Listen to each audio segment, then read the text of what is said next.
Bismillahirrahmanirrahim. Alhamdulillahirabbil alamin. Saudara-saudaraku yang dimuliakan oleh Allah, di dalam kita memahami hidup, maka kita haruslah menyadari kalau manusia itu sebenarnya terbatas apa yang diikhtiarkan. Kenapa saya katakan terbatas terhadap apa yang diikhtiarkan? Karena memang kehidupan makhluk ini, kehidupan manusia ini sangat tergantung dengan namanya Allah. Jadi apapun yang kita lakukan, skenario apapun yang kita gunakan, maka semuanya itu tidak pernah lepas dari apa yang juga diskenariokan Allah terhadap kita. Ini hal yang sangat penting yang harus kita pahami agar kita tahu mendudukkan antara ikhtiar kita dengan kesadaran kita kalau kita itu memang dikuasai atau kepemilikannya itu mutlak dimiliki oleh Allah. Dengan kita menyadari kondisi dua sisi tadi, maka manusia yang paripurna, manusia yang tersadarkan itu adalah manusia yang menyadari tentang yang utama. Kalau kita ikhtiar itu merupakan sebuah nilai usaha yang itu dibatasi dengan Allah yang lebih tinggi, maka orang yang kalau istilah saya kolbunya hidup itu menyadari bahwa yang harus dikejar yang lebih utama itu adalah bagaimana kita itu membenahi hubungan kita dengan Allah. Kita harus menyadari posisi zat yang menguasai kita itu kita harus kita dekati. Agar apa? Semua konsep yang Allah rancang untuk kita itu bisa mendapatkan program Allah yang terbaik, yang termaksimal istilahnya. Allah kan juga punya program dalam qada dan qadar itu kan ada sebuah pilihan-pilihan artinya di situ pilihan-pilihan itu yang tahu juga Allah. Satu contoh aja tentang qada dan qadar saya misalkan saat ini diberi 2 gelas yang satu racun, yang satu air putih. Secara teori kalau saya meminum racun orang yang memberi sudah memberitahu saya, "Sir, itu racun." Maka kalau saya minum itu lebih resiko meninggal ketimbang tidak. Begitu juga dengan air putih. Kalau saya minum berpeluang untuk lebih sehat ketimbang meninggal. Jadi pada saat misalkan saya mengambil saat itu racun, bisa jadi kita mengambil skenario yang Allah berikan kepada kita itu anggap aja opsional A. Maka kita akan mendapatkan opsional A itu. Tapi kalau misalkan kita mau minum terus tiba-tiba kita diberi hidayah langsung sama Allah dengan kesadaran gak jadi, atau ada orang yang mengingatkan kita sebagai bentuk hidayah Allah terus kita gak jadi akhirnya minum air putih, maka bisa jadi itu opsional B yang Allah rancang untuk kita. Karena sebenarnya kita tidak tahu langkah ke depan kita itu seperti apa dalam skenario Allah. Dan yang kita dapatkan nanti 1 minggu itu keadaan seperti apa, 1 tahun, 2 tahun, 5 tahun, 10 tahun.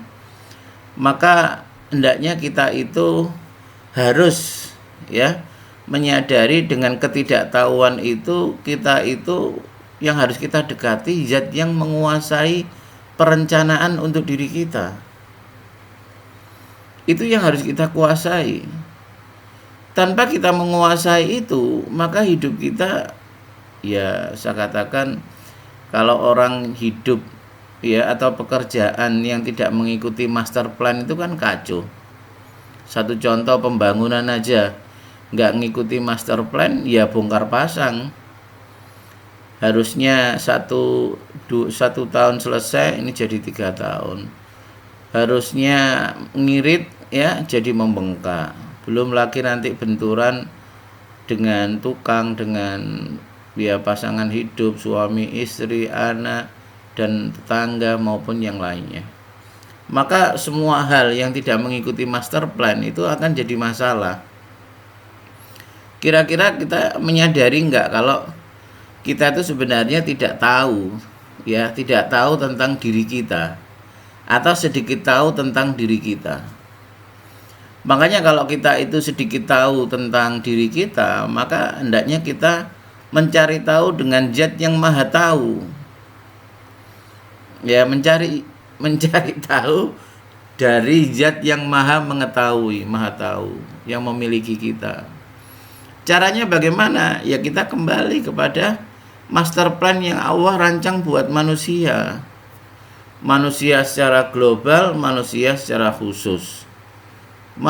Untuk mendapatkan kekhususan, maka kita harus menguasai atau melaksanakan sesuatu program Allah yang sifatnya global. Karena global itu bagian dari sifat Rahman Allah. Ya, jadi kita memahaminya caranya seperti itu. Pada saat kita memahami sisi global dari konsep master plan Allah, maka paling tidak yang kita dapati, kita itu mendapatkan sesuatu yang sifatnya basic. Contohnya sifatnya basic itu apa? Insya Allah rumah tangga kita ya ayem-ayem. Ekonomi kita nggak sampai menjadi tangan di bawah. Kehidupan sosial kita juga baik. Kehidupan aktivitas kita yang bersifat keagamaan juga baik. Prestasi kerja juga baik. Ya. Ini level yang masih general. Ya. Jadi kita kadang-kadang salah di dalam memahami sesuatu. Terkadang kita ingin langsung hike ya dengan kekhususan yang kita lakukan, tapi yang general ini tidak kita bentuk. Satu contoh aja. Orang kepingin misalkan aspek ekonomi ya. Saya kepingin kondisi ekonomi saya mapan, tercukupi. Saya terus berlama-lama untuk berzikir, berdoa dan lain sebagainya untuk berharap membuat sebuah jalur khusus sama Allah. Namun yang umum ini tidak dibenahi. Satu contoh apa? Meningkatkan kinerja kerja, meningkatkan kedisiplinan, tepat waktu, ya, tanggung jawab, amanah, terus kecerdasan ya, fatona, dalam arti di sini mengikuti perkembangan. Jadi kalau hal yang basic ini aja tidak dicukupi, maka untuk menuju khusus itu kesulitan ya. Ibaratnya kita itu bangun itu ini khayalan ya. Jadi kita itu membangun lantai 2 sampai 10. Kita berhasil orang itu naik di lantai 2. Tapi menuju yang 3, 4, 5 itu enggak ada tangganya. Ya. Kira-kira kangelan enggak? Apa kita harus naik pesawat atau peralatan tertentu sehingga kita bisa naik ya? Atau bagaimana? Dan yang pasti itu sangat menyulitkan buat kita. Tapi kalau kita basicnya itu betul-betul sudah membaik, sudah bagus ya, maka dengan sendirinya hal yang basic tadi yang dasar itu memberikan rangsangan seseorang itu untuk melakukan yang khusus. Atau pada saat kita melakukan hal yang umum, selalu kita usahakan untuk meningkat, lalu kita tambahi dengan hal yang khusus, itu nanti akan mendapatkan sesuatu yang luar biasa. Jadi saudara-saudaraku yang dimuliakan oleh Allah, kesadaran kita untuk memahami posisi Allah di dalam kehidupan itu sangat penting sekali, sangat mutlak. Kalau saya disuruh milih, ya ini di dalam teori yang saya pelajari ya, satu contoh aja. Di dalam konsep kita melakukan sebuah kesuksesan dalam hidup ini, antara kemampuan otak kita, artinya keilmuan yang kita pelajari di sekolah dan lain sebagainya, itu memberikan andil itu masih sedikit sekali dibandingkan mental maupun spiritual yang kita dapatkan. Makanya di situ ini juga sebuah himbauan bagi anak-anak ya, bagi kita yang masih punya orang tua ataupun orang tuanya sudah meninggal, jangan pernah meyakini kesuksesan yang Allah berikan saat ini kepada kita itu karena kemaksimalan ikhtiar kita. Kalau saya lebih tepatnya ini merupakan banyaknya kebaikan-kebaikan yang orang tua lakukan kepada kita, baik saat membimbing kita secara langsung ataupun doa-doa beliau itu yang beliau panjatkan dari kita di dalam kandungan hingga ya, kalau ibaratnya orang tua itu sekarang meninggal, ya sampai orang tua itu meninggal berapapun usia kita. Apalagi kalau kita saat ini memiliki orang tua yang masih hidup. Bayangkan dari kehamilan sampai sekarang orang tua kita itu mendoakan kita. Sementara kita sendiri belum tentu berdoa secara khusus, secara khusyuk, apalagi ikhlas. Ingat, doa yang ikhlas, doa yang tidak berharap apa-apa kecuali kebaikan untuk orang lain, ya, apalagi itu untuk kedekatan dirinya kepada Allah, itu lebih banyak diijabah sama Allah.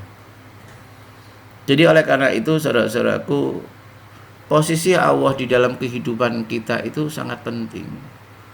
Kalau kita tidak meyakini Allah, maka biasanya hidup kita itu nubruk-nubruk. Kita tiap hari mikir dunia, gimana caranya ini, gimana caranya itu, gimana caranya. Ya nggak apa-apa sih ya.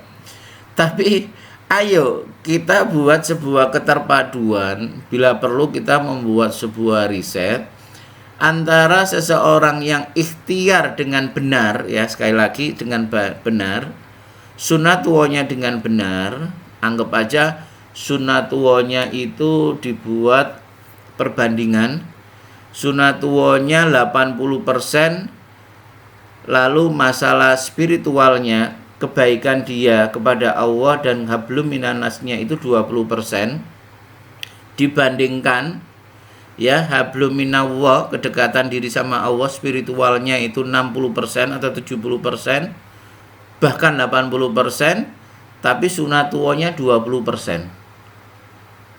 Ya, keilmuan kita dunia yang kita buat untuk menyelesaikan itu 20% tapi benar. Kira-kira hasilnya seperti apa? Kalau secara hal-hal yang menyangkut karakter maupun penyakit, kalau saya lebih berhasilnya yang kedua tadi ya. Kedekatannya kita kepada Allah memperbaiki kita. Hubungan Allah dan hablum minannasnya itu jauh lebih besar prosentasenya ketimbang ikhtiar kita ya di dalam hal duniawi.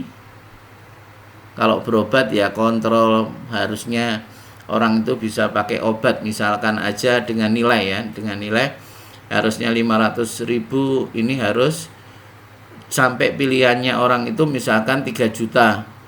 Mungkin orang itu tidak perlu menggunakan obat yang dengan kualitas 3 juta, cukup 500. Tapi dengan memperbaiki hubungannya dengan Allah maupun manusia itu biasanya lebih efektif. Itu kalau pengalaman saya ya.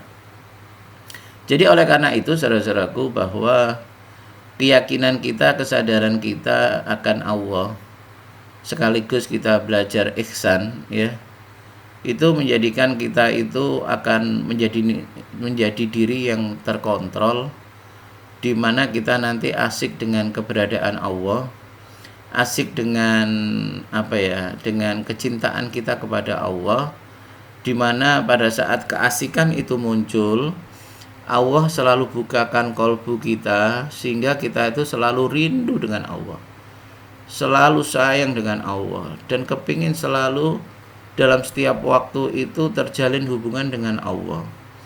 Maka di saat itulah potensi-potensi unggul yang ada di dalam diri manusia yang terkontrol oleh otak itu akan dibuka oleh kolbu, akan diaktifkan oleh kolbu. sehingga pekerjaannya itu pekerjaan yang betul-betul halus, lembut, tapi itu membuat sebuah perbaikan, perubahan, dan itu akan dinikmati oleh orang-orang yang ada di sekitarnya. Tidak saja istrinya, tidak saja anaknya, tidak saja orang tuanya, tidak saja saudaranya, tapi orang-orang yang ada di sekitarnya, baik di sekitarnya di rumah, di lingkungan masjid, ataupun di lingkungan pekerjaan, atau di lingkungan hobinya. Maka oleh karena itu, saudara-saudaraku, mari kita pertanyakan sejauh mana kesadaran kita dengan kedudukan Allah, kehadiran Allah di dalam kehidupan kita. Seperti itu yang bisa saya sampaikan. Wassalamualaikum warahmatullahi wabarakatuh.